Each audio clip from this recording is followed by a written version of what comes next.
მოგესალმებით, მე ვარ მე-10 კლასის მოსწავლე ანთია იაკობი და დღეს წარმოვიდგინეთ თემას სათაურით გიორგი კაბადოკიელი. ეს თემა სულ არის დაფუძნებული ისტორიულ ფაქტებზე.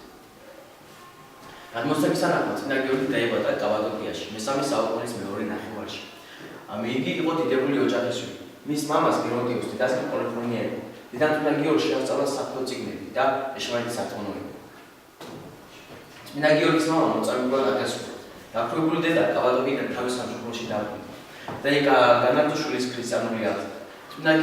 წმინდა გიორგს და გარდაიცვალა 20 წლის ასაკში და მას მდიდარი მემკვიდრეობა დარჩა.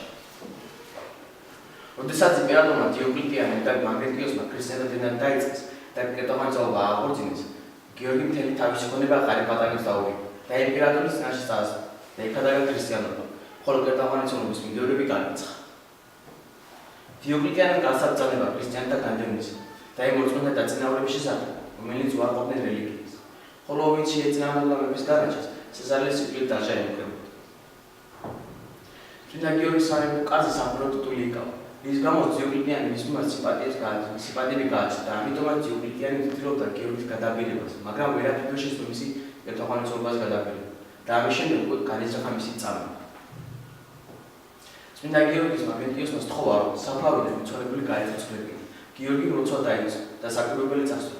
საფლავის თავი აიხადა, საიდანაც გამოვიდა მიცვალებული. იგი ფეხებში ჩაუვარდა და უფალთ დიდებაში ირწია. ხოლო მაკრიტიოსის კითხვაზე, ვინ არის და რამდენი ხნის გარდაცვლილია, კეთილმოწყობა უპასუხა: მე ქრისტეს მოსვლა ცხოვრობ და კეთილ საათისათვის აქამდე ცეცხლში ვიწვდი. წმინდა გიორგის წამება 7 დღე გაიწყო, ხოლო მერვე დღეს 333 აგვისტოს წმინდა გიორგის თავი მოუკვეთეს. წმინდა გიორგის ასრულების დღე აღნიშნება წელიწადში ორჯერ, 6 მაისს და 23 ნოემბერს. ნაგობა